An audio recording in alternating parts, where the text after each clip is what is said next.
Welcome to the Wellness Help Desk with your host, Nike Lamodi, certified wellness coach and personal trainer.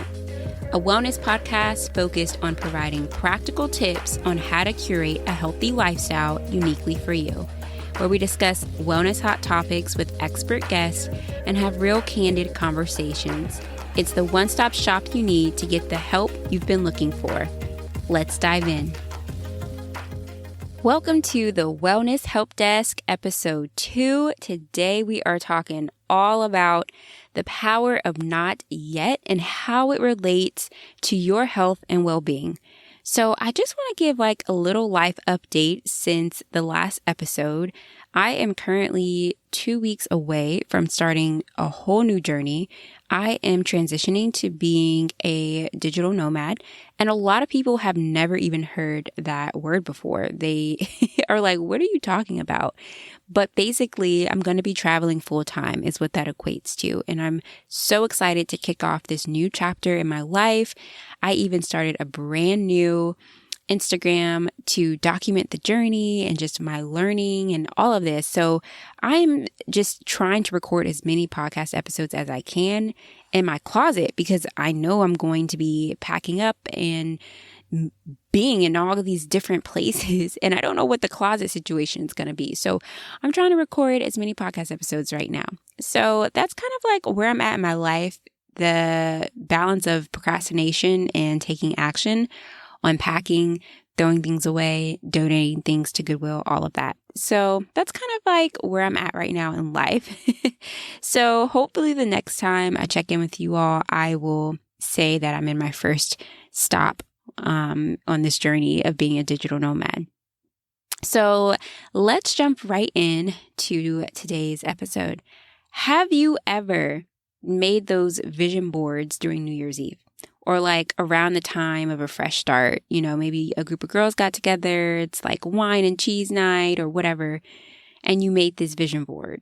And I have, and every single time that I've made a vision board, I would have so much intention about each picture that, I was cutting it out and I'm if I'm putting on here love and I'm going to put a man, I'm going to put, the race of man that I'm looking for or the kind of color house or apartment or whatever that I wanted to live in. I made sure I was so intentional about every single picture.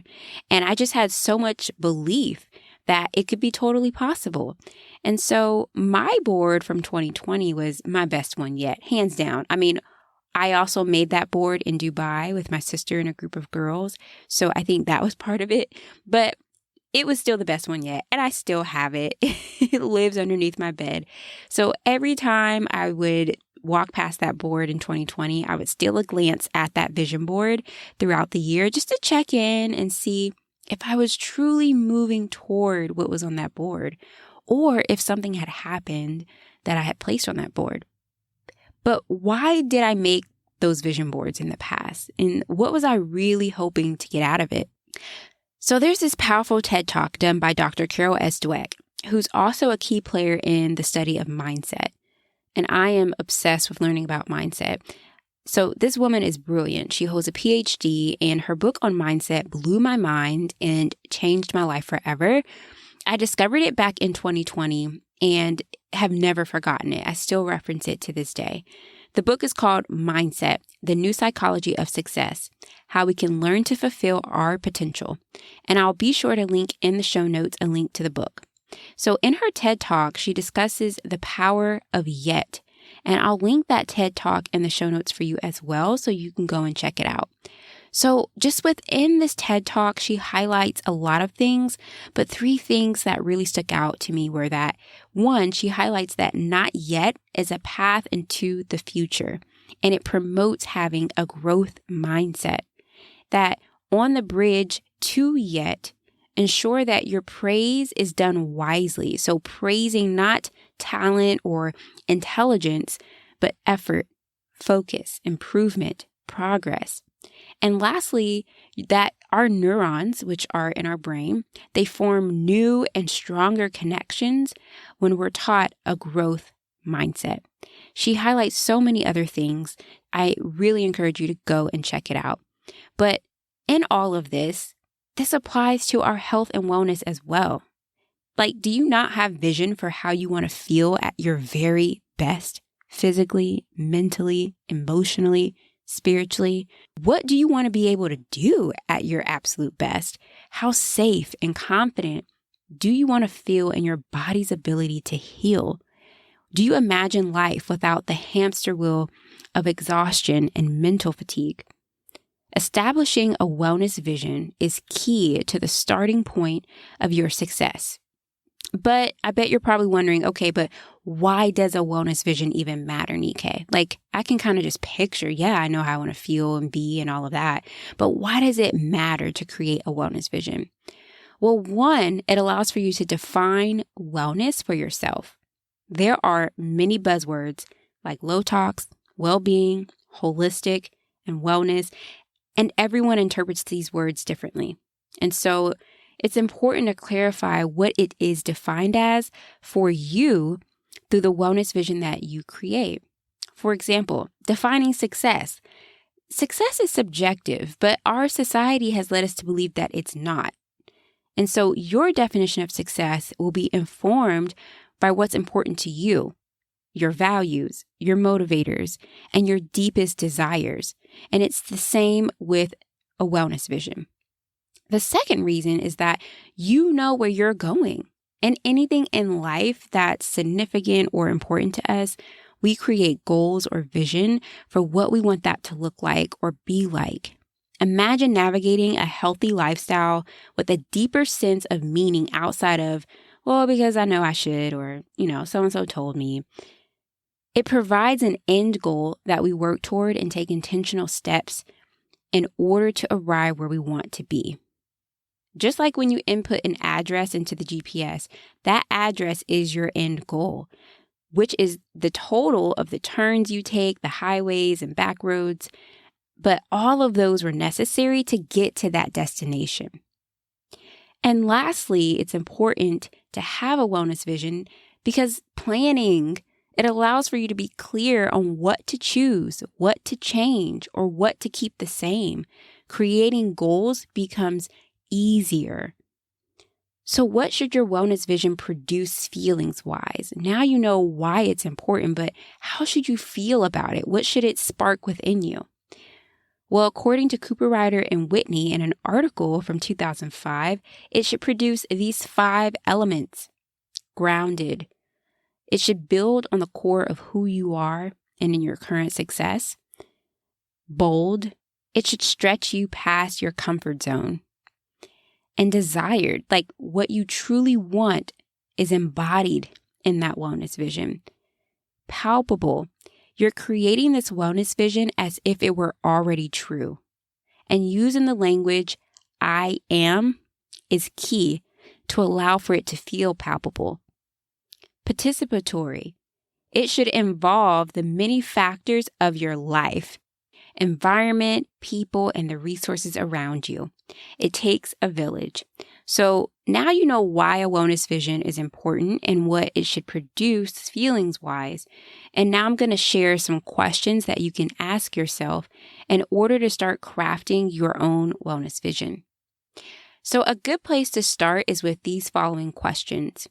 And when you're answering these questions, I don't want you to filter the answers. I don't want you to pass judgment on the answers. I don't even want you to be critical toward the answers. I just want you to respond to what comes up and put that down.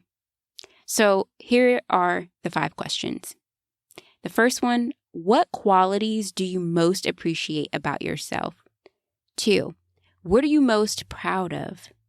3, given all that's going well, what are you wishing for? 4, what elements of your health and well-being do you want to improve? And 5, what are the benefits of making changes to your health and well-being now in this current season? There are a plethora of other questions that you can ask, and you don't need to answer every single question or all 10 or all 15. It's truly the questions that allow for you to open up and uncover a lot of information. And so I'm going to provide additional questions in the show notes that you can access. If these 5 don't produce in you the ability to uncover additional information. So these questions can be answered through journaling, solitude and reflection, or just visually through pictures, whatever works for you. And once you've answered these questions, you want to take the time to reflect, really pull out what themes you see, what commonalities are there. And you're going to compile a wellness vision statement from all of that information. And I want you to use the phrase as a guide. I am ... so that. I want you to keep these 5 feelings that Whitney and Cooper Ryder shared in mind as you're creating this wellness vision. Do you feel like this is going to stretch you? Do you feel like it's grounded in the core of who you are? Does it really represent what you desire for yourself? Is it palpable? Does it feel like it's already true? And does it involve the many factors of your life? This is the first step that I take with every client before we even start setting goals or doing any action. We just cast vision, and it provides a reference throughout our time together if we're truly moving in the right direction of what they want, not what I think they should be doing, or the pressures of society of what they should be doing, but what they want. And once you have your statement composed, you can express it through art, music, a visual aid, or whatever best encapsulates your wellness vision. It's totally up to you. So if you want to be more efficient with your time and have clarity on how to move forward in supporting your health and wellness, then create a wellness vision and watch how it generates the motivation, confidence, and the clarity that you need. So I want to share with you my wellness vision. I never did like any vision board for it. I just could read this statement and just feel very excited and visualize what I know that could look like for me. So here it is. I am joyfully enjoying life while loving, cultivating, and investing in my well-being, and that abundance overflows to those around me. This vision allows for me to take stock of the decisions that I'm making every day. Do they align and support where I see myself in this wellness vision? Is it going to create the abundance that I know can bubble up from within so that it overflows to the people around me? I want to encourage you to take the time to create your own wellness vision. And after you make that wellness vision, if you still find that you're looking for greater support, accountability, and community, join the First Steps to Wellness program, where I teach you just how to create the habits that not only make you a priority, but also support the very wellness vision that you desire. That's it for today's episode. Thank you for listening in. If you enjoyed the episode today, head over and leave me a review. This helps others find the podcast and be one step closer to curating their healthy lifestyle. Come connect with me over on Instagram at Nike_Lamoti. And if social isn't your thing, join my beautiful newsletter community via the link in the show notes. To learn more about exclusive one-on-one wellness coaching, head over to randawellness.com. As always, remember to give yourself grace.